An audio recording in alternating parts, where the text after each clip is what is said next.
Iran থেকে missile নিক্ষেপ করে তেল আবিবকে উড়িয়ে দিল ইরান। ইরান ইরান ইরান অনেক দিন পরে ইরান খেলা দেখাইছে। ইসরায়েলের বুকে তেল আবিব যে শহর তাকে ঝাঁঝরা করতেছে। তো সারা বিশ্বের মুসলিম খুশি হয়েছে। তেল আবিবকে যে রাতের বেলায় ঝাঁঝরা করছে ইসরায়েলের মাধ্যমে।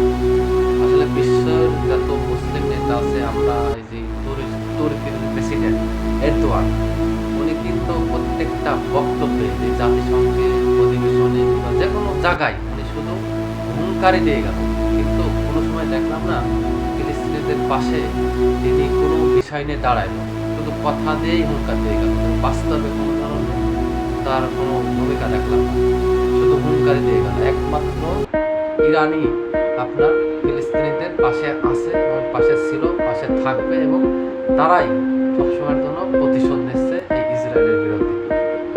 তো আমরা ইরানের, সারা বিশ্বর মুসলিম ইরানকে সাপোর্ট করবে, বাংলাদেশের থেকে আমরাও সাপোর্ট করবো ইনশাআল্লাহ। এবং এই তেল আবিব, এই ইসরায়েল, এই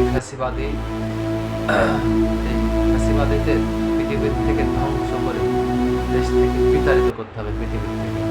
আমরা মুসলিম একবদ্ধ থাকবো এবং ইরানের পাশে থাকবো। বাংলাদেশের যদি সেই সমর্থন থাকতো, নিশ্চয়ই বাংলাদেশের থেকেও এমন মিসাইল আমরা নিক্ষেপ করতাম।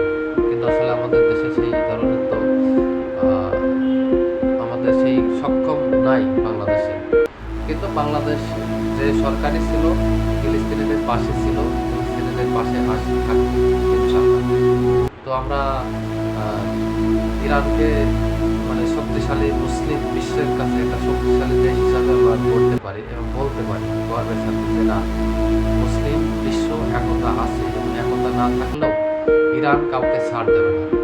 ইরান কারোর কাছে মাথা নত করে না এবং করবো না। আমরা ইরানের পাশে আছি, থাকবো ইনশাআল্লাহ। সবাই ভালো থাকবে।